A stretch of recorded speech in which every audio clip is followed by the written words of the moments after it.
Prologue. The whisper that wouldn't it started as a rumor passed between coffee mugs in a town where everyone knew everyone.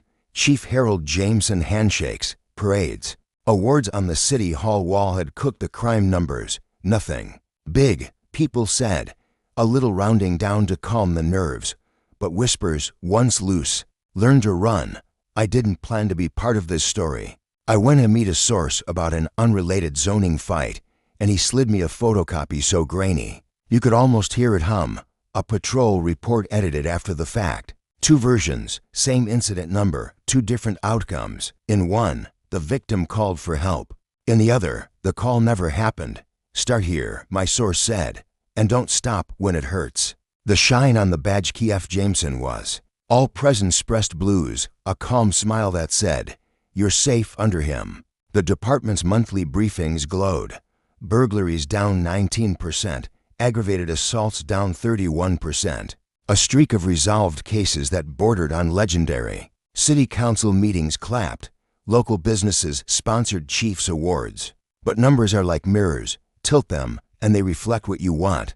A retired dispatcher, Helen R., remembered the nights when calls stacked up on the console. We were drowning, she told me, twisting her wedding band. Yet somehow the morning paper said crime was falling. I thought, maybe I imagined that screaming I heard. Inside the station, morale curdled quietly. New officers learned the script: classify, reclassify, downgrade. A smashed jaw became disturbance. A stalker became civil matter. The trick was never to say no, just to say later, pending, and eventually resolved. The quiet rebellion they first cracked came from within.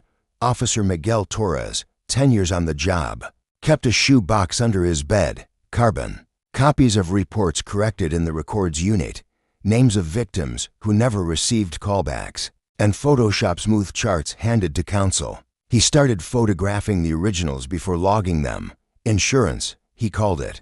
For when the truth needs receipts, Torres wasn't alone. A trio emerged from the Quieteskiti, Leela Boone from internal, records clerk Dana Walsh, and a patrol woman with a memory like a tape recorder, Priya Shah. Separately, they were isolated. Together, they became louder than their fear. They didn't storm the chief's office. They learned the power of patience, one document at a time, one memo, one email forwarded to a private account. In every good lie, there's a seam. Theirs was a recovered phone, crushed under a boot in a bar parking lot, logged as property damage. The victim, a nursing assistant, had filmed an arrest that went sideways. The phone held a story nobody wanted told. Records said the phone was lost in a move. Dana Walsh knew better. She'd logged it herself. She circled the case number in red and wrote, "Find this. How to spin a town Jameson new public theater."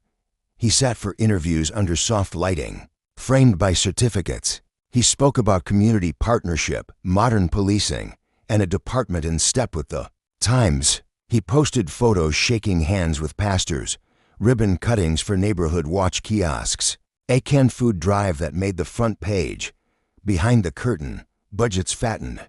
Community outreach became a catch-all for purchases that didn't look like what they were. A no-bid contract sent funds to a consultancy registered to a P.O. box to towns over. The owner, a shell company, then another shell, and finally an LLC tied to Jameson's brother-in-law. It wasn't clever so much as confident.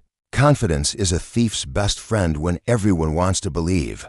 The department's IT vendor upgraded the records system twice in 3 years. Each time, the legacy data needed harmonization. Harmonization, it turned out, erased inconvenient spikes. The graphs never rattled. The trend line never wavered. The night of the phonesome stories have a single, stubborn object at their center. Ours had a phone. The nursing assistant, her name is Erin, kept the paper receipt for her impounded device. The number circled so hard it bled through. When she filed a formal inquiry, she got emails that bounced and voicemails that went to a cheerful department. "Greeting. I thought I was crazy," she told me, hands balled tight, like they could erase a thing by insisting it never existed. I followed her trail into the evidence room, where everything smelled like dust and old batteries. Dana went pale when I gave her the number. She didn't say they lost it. She said they buried it. Torres found it months later because he knew what to look for. A gray evidence tote mislabeled as training materials, zip-tied and shoved. Behind a broken printer, inside, the phone, screen spidered, but the chip intact. He didn't celebrate. He called Boone. Boone didn't cheer. She signed a chain of custody form in her neat block handwriting and walked the phone down the hall, like it was an unexploded shell. The tape that wasn't supposed to exist took a specialist to coax the video back to life. The clip flickered like a heartbeat. We watched from Aaron's vantage, blue lights washing a wet street. 2 officers struggling with a profanity-laced arrest. It started standard, then turned ugly elbows and gravel, a knee where it shouldn't be, a step on, a phone that wouldn't stop recording. In the background, a voice barked, "Turn that off," followed by the crunch of glass. The badge numbers were legible. The timestamp matched the night logged as property damage. At the edge of the frame for a single second, Chief Jameson. Jacket off, tie loosened, hand raised with a stop filming gesture he'd deny later. It wasn't the worst video the world had ever seen. It was just honest. Honest as dangerous to a lie. We didn't post it. Not yet. Torres wanted the department's internal truth first. Boone insisted on filings. Dana demanded a legal witness. The plan wasn't to go viral. The plan was to make the truth undeniable. The ledger and the lake house money always leaves footprints, a freelance auditor quiet. Sleepless connected community outreach funds to a lakeside property purchased under a trust. The trust beneficiaries were educational initiatives. The education consisted of a deck expansion and a boat lift. The contractor remembered the chief. He said it was a retreat for youth. The man told me.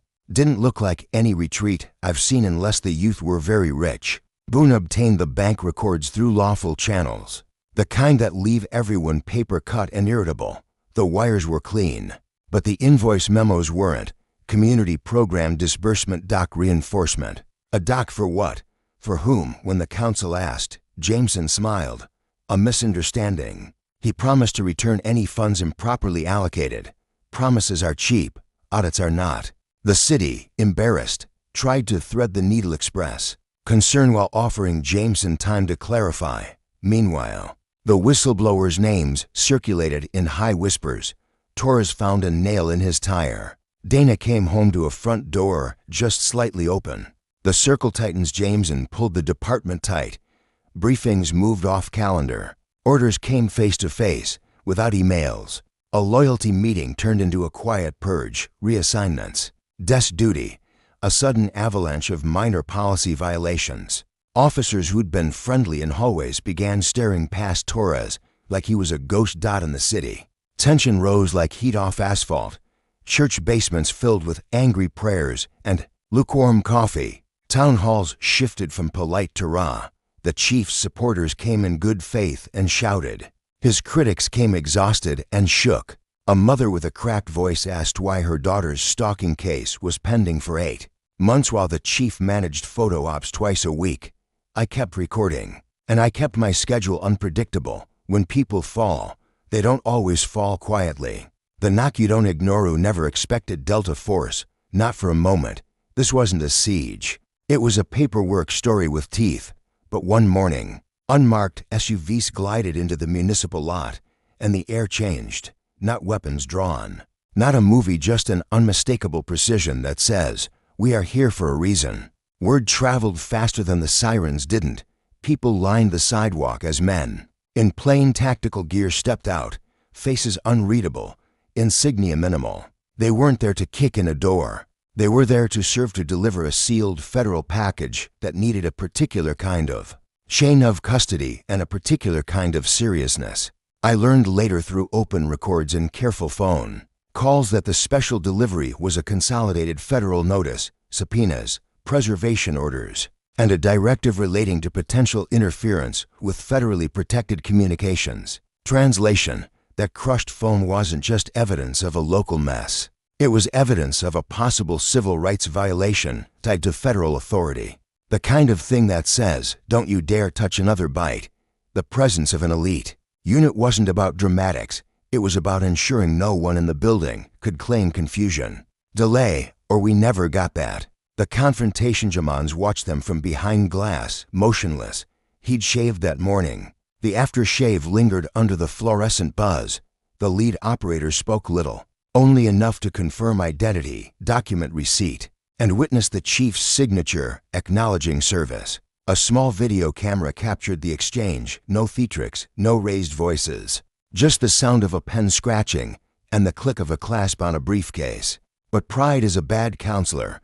When he read the first page, freezing of certain records, immediate. Suspension pending review. Jameson's face flushed. "You can't suspend me," he said. Each word cutting. "Not like this. Not today." Boone stood in the doorway, a statue carved from restraint. The city attorney, white-knuckled, pointed to the charter clauses attached as addendum. The council chair's signature was fresh ink. The standoff wasn't guns or barricades. It was 10 minutes of pure human refusal. A man who had built a life of control facing a sentence that ended the paragraph. He stalled. He invoked the community. He said the word witch hunt like it tasted like metal. The lead operator didn't argue. He simply waited, a metronome in human form, until the chief's pen moved again, this time on the acknowledgement of immediate surrender of badge, weapon, credentials, and access fobs. The sound of a badge placed on a desk is small, but in that room it echoed. Outside, the town held its breath. The unraveling suspension landed like thunder. Emails unlocked, contracts surfaced, the consultancies dissolved in daylight. An IT admin, perhaps tired of being loyal to a falsehood, handed over a map of record edits showing date, time, and user credentials that led back to the chief's office. Victims called, then called their friends. A stack of pending cases became living faces with names and dates and birthdays. A father read aloud the police narrative about his son's assault, and in the presence of a community meeting, and to reporters, tore it in half. "This," he said simply, "is not what happened. Not every officer was complicit. Most had done their jobs as best they could within a warped command. Some cried, some apologized, some brought casseroles to the houses of people. They'd failed. It sounds corny, but repentance looks ordinary when it's real." The city council, terrified of elections and the Mirror, hired an independent commission with subpoena power. They opened their meetings in a library auditorium, so people would remember what truth sounds like when amplified by public air. The ledger speaks, numbers do not forgive. The commission found the money trail beyond dispute.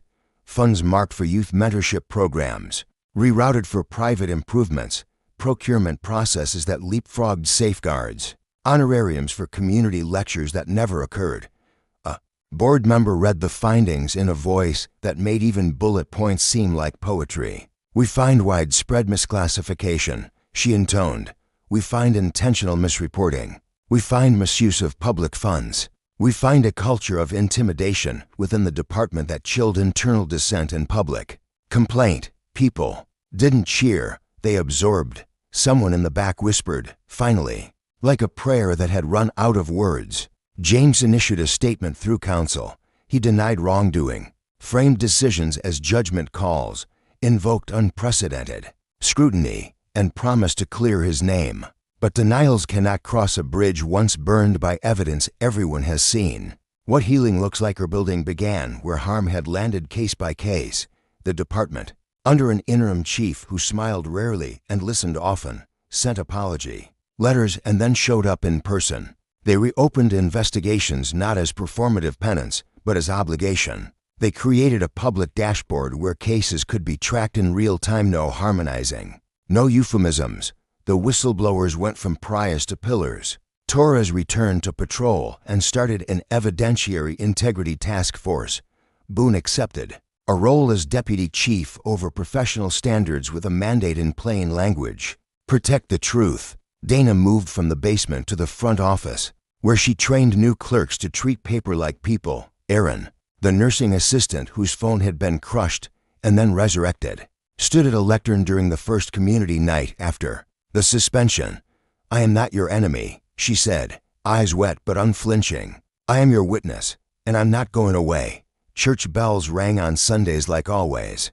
Kids rode bikes past the station, new paint flaking a little already. Healing didn't look like a ribbon cutting. It looked like a detective calling. A victim back the same day. It looked like a chief who didn't chase cameras. It looked like the word sorry followed by here's what we're doing now, and then doing it. Epilogue. The delivery people still ask me about Delta Force. Wasn't that overkill? Maybe it was exactly the message needed, that truth once summoned arrives with dignity and cannot be turned away by charm or habit or a heavy door. The special delivery wasn't a raid. It was a line in the sand.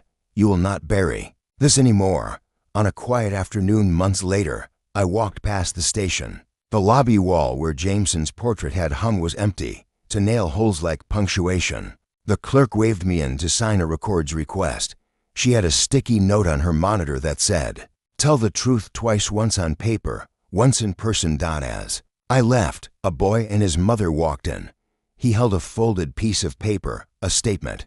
They looked nervous. The clerk stood to greet them. "You're in the right place," she said. "We'll do this right." And for the first time in a long time, it felt true.